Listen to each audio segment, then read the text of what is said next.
Listo. Hecho. Listo. Ok. Hola Jerónimo, ¿cómo estás? Gracias por compartirnos un poquito de tu tiempo. Quería iniciar esta entrevista con que nos cuentes un poquito sobre ti, sobre el cine y tu experiencia con el cine y tu pasión por el cine. Hola, Regina, pues mira, yo con el cine empecé desde muy pequeño. Obviamente estos son datos medio que es difícil comprobar, ¿no? Pero según mi teoría, yo creo que empecé como a los 4 o 5 años viendo Cazafantasmas, ¿no? Películas de Jackie Chan. Y cuando empecé, más que nada, pues lo que me gustaba era mucho la parte de entretener y la actuación y todo eso. Entonces empecé ese lado y luego fue pasando, me estoy cortando, sí, se escucha bien. Te estás cortando un poquito. A ver, vamos a ver, es que conecté la computadora, a ver si fue eso, si no te pago un ratito el video. Ahorita ya estás Eh, mejor. Sí. entonces empecé por ese lado y ya de ahí, como que fueron pasando los años, empecé a escribir un poco y una película que se llama Before Sunrise y de ahí pasé de actuación a guionismo y de ahí siguió avanzando y dije, bueno, si ya escribí mis guiones y los puedo actuar, ahora tengo que, pues, dirigirlos, entonces empecé a dirigir un poco y de ahí pasé a fotografía y pues ya hoy en día me gusta hacer de todo un poco. Súper. Ahora sí que me metí de ella. Buenísimo. Pues bueno, para iniciar la entrevista, la primera pregunta es, ¿qué opinión tienes sobre el cine inclusivo? El cine inclusivo, pues como tal, no tengo problema, o sea, siento que la barrera de positivo y negativo en esos temas, sobre todo es, uno, si es una inclusión orgánica y dos, si la motivación es correcta.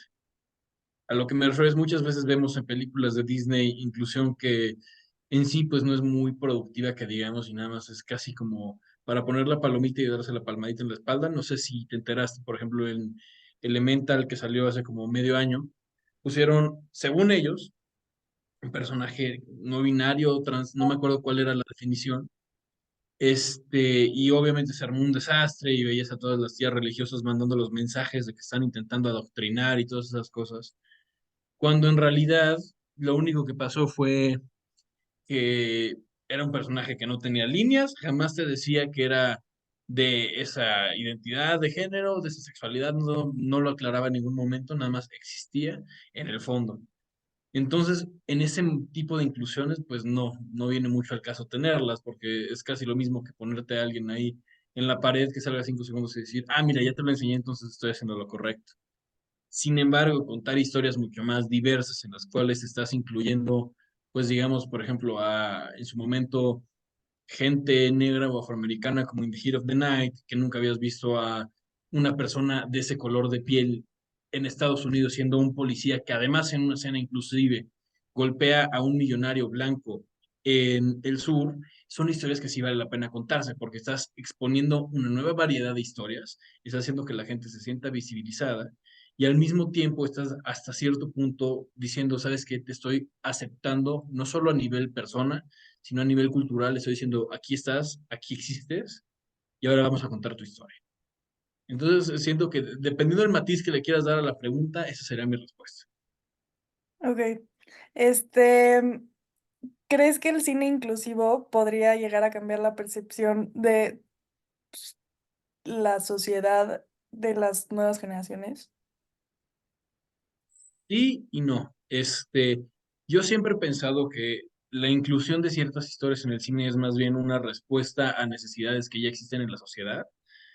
Justo empiezas a ver cómo, por ejemplo, con el movimiento feminista, el mejor ejemplo que te puedo dar es un Arnold Schwarzenegger. Ves el principio de su carrera y él era el hombre macho que nada lo vencía y que todos podían y que él mataba a todos y levantaba, él podía con todos y los mataba con un solo dedo y la fregada. Y conforme va avanzando 70s, 80s, 90s, cada vez sus personajes empiezan a ser cada vez una masculinidad más positiva, ya se convierte en padre de familia, ya empieza a ser un personaje más gracioso, tiene humor, ya las mujeres que salen en sus películas tienen una voz, tienen personalidad, están ayudando a la historia, no son solamente un objeto de deseo. Me podrías decir, bueno, es que eso es una agenda de Hollywood para hacer que los hombres ya no sean masculinos, como a veces escuchas en ciertos, por ejemplo, movimientos de derecha, pero más bien es una cuestión de si tu sociedad se está inclinando hacia un lado en el cual el feminismo está más presente, a nivel económico, a nivel negocio, incluso a nivel la gente que va a generar el contenido, quieras o no, su agenda va a ser diferente. Entonces no es tanto una cuestión de lo ves en pantalla y yo lo adopto, sino es una cuestión de ya pasa en la sociedad, aunque sea en pequeño, lo veo en la pantalla y en el momento en el cual ya lo vi en la pantalla y ya está pasando, yo poco a poco lo empiezo a adoptar porque ya está normalizado, ya no es una cuestión que nada más esté pasando muy lejos por allá o que no esté invisibilizado y me cuenten que quizá el movimiento, por ejemplo, no sé, LGBT está pasando, a verlo en la pantalla como pasamos de que siempre es el mejor amigo gay que prácticamente aparece, habla maneradamente, le da tres consejos de vida de, güey, ve por ella y luego desaparece y nunca lo ves tener una vida, problemas, nada. Ok, este, ¿tú cómo crees que ha sido la transformación del cine antes y después de la influencia de los millennials y la generación Z? O sea, ¿cuáles han sido como los cambios más presentes que has visto? Pues de millennials y generación Z, no sé, o sea, ahí sí es difícil porque te digo, siento que es un proceso de varios años ver estos cambios, ¿no? Nunca es de golpe. Quizá algo que sí se ve un poco más presente son películas que son más rápidas. Usualmente, digo, ahorita ya está cambiando un poco el paradigma. Por ejemplo, estos últimos 6, 7 meses han salido muchas más rom-coms y películas más pequeñas en el cine. Digo, en mexicanas usualmente se van por comedia romántica, pero estuvo la de Anyone But You de Sydney Sweeney con Glenn Powell, que fue un hitazo. Y estamos viendo como más de esas historias que se habían desplazado completamente a streaming, volver a las salas. Sin embargo, sí siento que la mayoría de cambios, más que en esa parte de inclusión y de los personajes que se presentan, que sí la hay, pero te digo, eso, siento que eso sí es una cuestión de, sin importar la generación, siempre van a aparecer nuevos grupos. O sea, la mejor forma de ponerlos otra vez, regreso, ese cambio que hubo 50, 70 de ver pura gente blanca en la pantalla, a luego ver gente blanca que ahora también está conviviendo con gente negra. Asiáticos no hubo tantos, eso ya pasó como 80s, 90s, con la llegada de Bruce Lee y Jackie Chan, pero de todas formas lo ves pasar. Y si te quieres ir todavía antes, ves, por ejemplo, los movimientos pasan de ser puros hombres machos con mujeres que tienen poco papel, a ser mujeres que ya tienen más personalidad y que los contrarían un poco, y que ya tienes a mujeres que son femme fatale, que justo están jugando con el protagonista masculino y lo están guiando y lo están haciendo así como, güey, te estoy haciendo ver como un tonto, que eres incapaz de tu trabajo. Entonces te diría que el cambio justo viene más en la estructura. Estos cortes más rápidos, más musicales, cosas más grandes. Es más fácil que ahorita, por ejemplo, en el cine que veas una película como un King Kong, Transformers, Vengadores, a algo más pequeño como podría ser, ¿qué película te puedo decir? Ahorita salió una que se llama Abigail, de una niña vampiro bailarina. Le va a ir bien, no creo que en México, en Estados Unidos yo creo que le va a ir bien, pero ese tipo de propuestas no se ven tanto. En streaming sí tienes un poquito más de rom-coms y ahí es donde quizás sí podemos señalar cosas más inclinadas a la parte de inclusión, sobre todo del lado de Netflix y así, pero ahí como es una cuestión de algoritmo, puede ser que ni siquiera sea una cuestión de los jóvenes lo exigen, sino que es una cuestión de si lo pongo en mi pantalla, la gente lo va a ver o para enojarse o por curiosidad, entonces es buen marketing, no tanto por un grupo específico. Sí, esa era mi siguiente pregunta, que si creías que la inclusión en el cine hoy en día se había vuelto ya un, o sea, negocio en vez de hacerlo Pues orgánico. mira, yo siempre he creído, digo, y la gente puede decir que es un poco cínico, pero siempre he creído que la inclusión de cualquier forma siempre va a ser un negocio, porque lo que estás haciendo es, oye, te estoy presentando esta narrativa que antes no estabas acostumbrado a ver. Entonces, por un lado, tienes a la gente que dice, a ver, me da curiosidad, quiero algo nuevo, quiero algo diferente. Luego, del otro lado, tienes a la gente que dice, oye, nunca me he visto en pantalla, voy a ir a apoyar para que así hagan más producciones en las que sale. Entonces, quieras o no, es redituable. De ahí a que lo hagan por una cuestión de, si lo hago voy a tener éxito, es posible, te digo, sobre todo una máquina como un Netflix, pues sí, creo que Netflix es el ejemplo más fácil. Quizá ahí sí lo pueda señalar por el hecho de su demográfico es un poco más joven, quieren darle a un grupo de población en el cual pues le puedan llegar a todos un poco, entonces, órale, como producen rápido y producen así barato y quizá no se preocupan tanto por la historia, puede ser que de ese lado sí sea como la cuestión de inclusión es lo mismo a ganancia, pero en el grueso de la industria te diría que no, porque aunque ayuda, sí ayuda, al final del día si no tienes una historia que te respalde y no tienes pues ese presupuesto, esos actores, todas esas cosas detrás, tu película se va y tu serie se van a hundir, porque si estás haciendo representación pero mal hecha, la gente va a decir, güey, no me ayudas. De verdad no me ayudes porque no necesito tenerte aquí, contando historias que no me están representando y lo único que hacen es ser malas y chafas. Sí.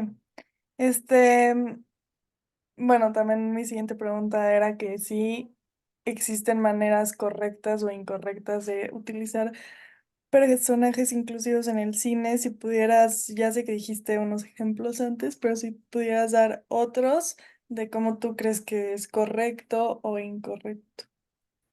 Sí, no, no, o sea, digo, darte ejemplos de correcto y incorrecto es regalado. Y eso, sobre todo haciendo la distinción, por ejemplo, entre un Estados Unidos y un México, porque los dos tienen fallos similares pero diferentes. Por ejemplo, una película que en teoría sería feminista y hablando de positividad de cuerpo y todo eso, salió en Netflix hace un par de años que se llamaba Sierra Burgess is a Loser.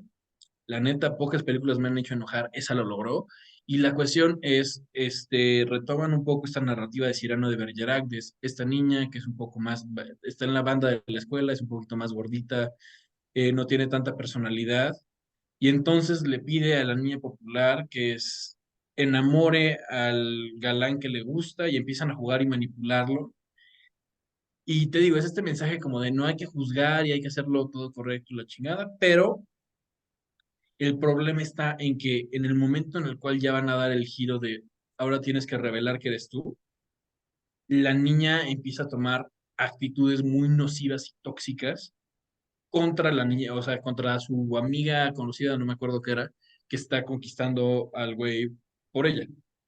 Entonces se vuelve una cuestión en la cual te están intentando dar una representación femenina empoderada de es que entre amigas se echan el paro y es que no todas las historias tienen que ser de amor de hombres y no hay que objetificar y todo eso, pero al mismo tiempo te están poniendo estas cuestiones de manipulación, engaño, pues quieras o no, incluso el de que alguien te está ayudando y que los quieras tratar como si fueras una víctima. Y de ese lado, pues no estás ayudando a tu causa. Y también otra que salió hace poco, aquí en México, no me acuerdo cómo se llamaba, pero salía Fiona Palomo, y justo se trataba de que ella era ciega, y se enamoraba de su cuidador, pero la cuestión era que, pues, o sea, la historia no tenía nada que ver con su ceguera. Le metían un subplot como de telenovela. Al final sí se enamoraba del cuidador, pero no venía el caso porque en ningún momento tenían interacción romántica. De hecho, incluso parecía que ella era mucho menor que él. O sea, ella tenía cara de tener unos 18 19 años en la película y él sí se veía ya en sus 20 altos, 30. Y entonces, pues sí viene un poco la pregunta de, a ver, güey, sí me estás enseñando aquí a un grupo que quizá no vemos tan seguido, que son pues las personas que no tienen discapacidad visual, pero si tu historia no me está hablando de eso y no me está hablando de cómo superarlo y no me está hablando de, oye, es algo positivo, o sea, es complicado tocar ese tema y decir, es que estoy apoyándote y te estoy incluyendo, porque es más, no, me estás explotando y ni siquiera te tomaste la molestia de investigar quién soy para que pues, yo fuera parte de.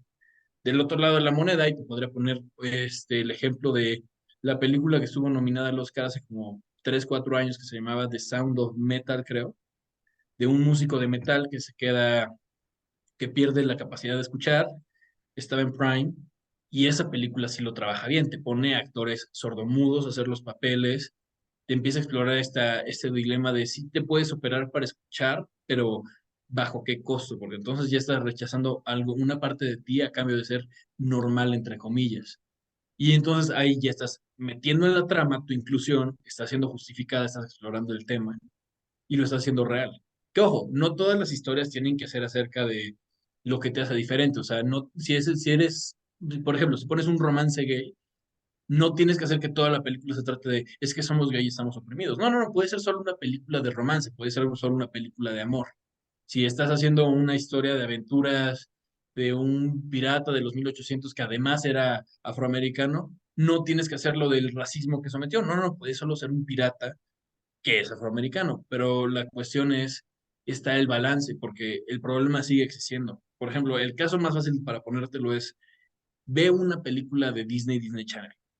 Digo, puede ser que ahorita ya haya cambiado por la modernidad y todo, pero fíjate, y usualmente si ves a un personaje negro en la película, si es un hombre negro, jamás, jamás va a pasar a ser amante, novio, ni siquiera le va a agarrar la mano a una mujer blanca que sea el interés amoroso de la película o que sea la bonita de la película.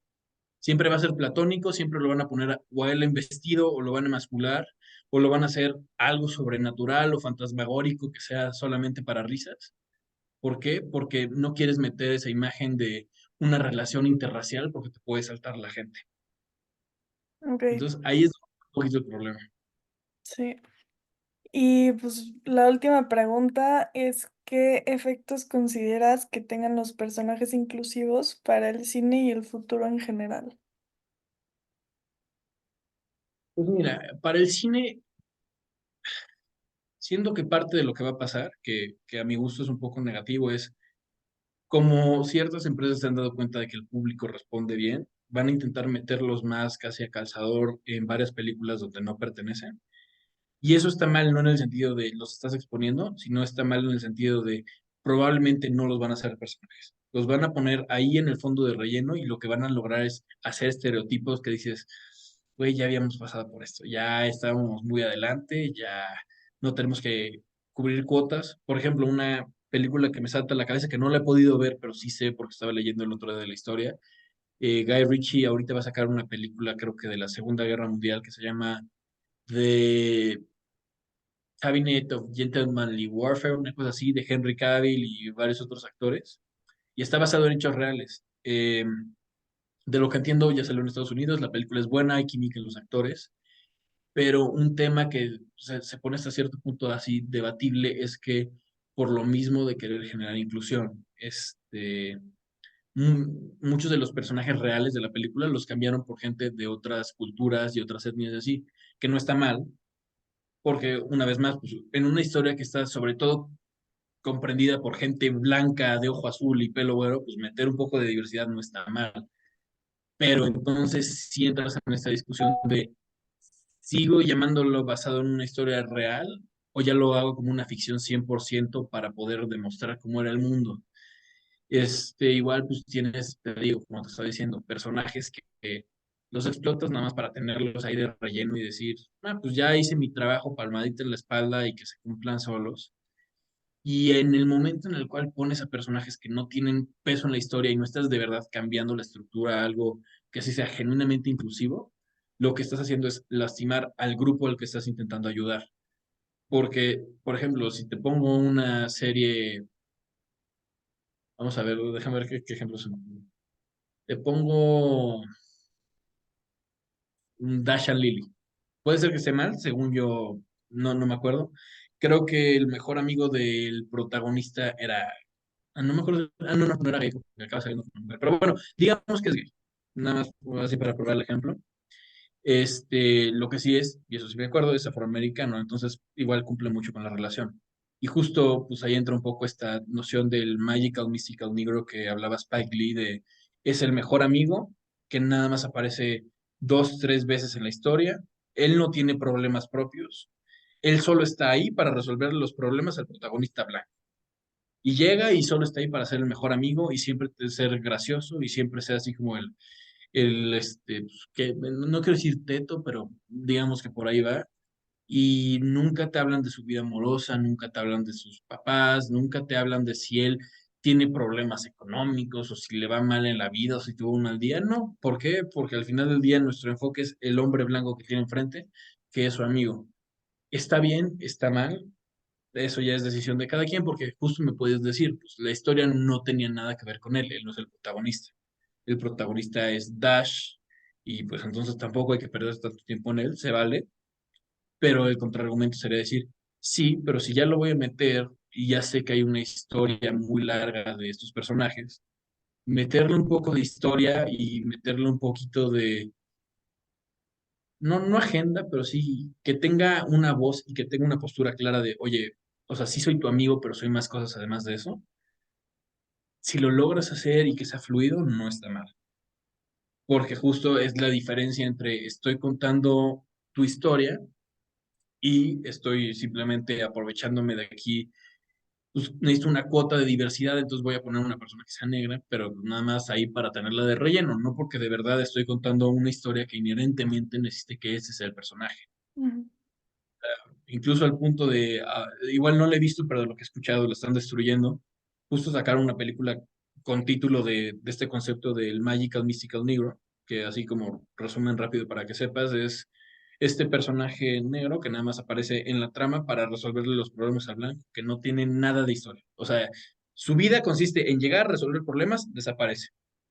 Y ahí lo puedes ver en películas como Bagger Vance, donde literalmente el hombre, Will Smith se queda viendo a la lejanía mientras el hombre blanco va al atardecer todo feliz. Hicieron una película que justo era, eh, pues básicamente una agencia de Magical Mystical Negros, que se supone que su trabajo en la vida es hacer que la gente blanca esté feliz para que no caigan en problemas de racismo ni discriminación y todo eso. Escuchas esa historia y dices, órale, esa es una historia que me gusta, esa es una historia que tiene mucho potencial, puede incluso ser crítica y satírica, pero a la hora de hacerla lo que caen es más bien, se convierte en justo una historia de amor de dos personas blancas donde el hombre negro es el que no puede estar en la relación y además no le dan personalidad, entonces es una cuestión de, pues es que además entiendo por qué tú no tienes química con la protagonista, porque no te crearon un personaje, lo único que te dijeron es, sé gracioso y finge que eres aquí el intelectual que está esperando que pase algo. Entonces ahí es donde se vuelve complicado. Ok, pues bueno, eso sería todo, Jero. Muchísimas gracias por tu tiempo. Y pues sí, mil gracias. Claro que sí. Voy a ver cómo la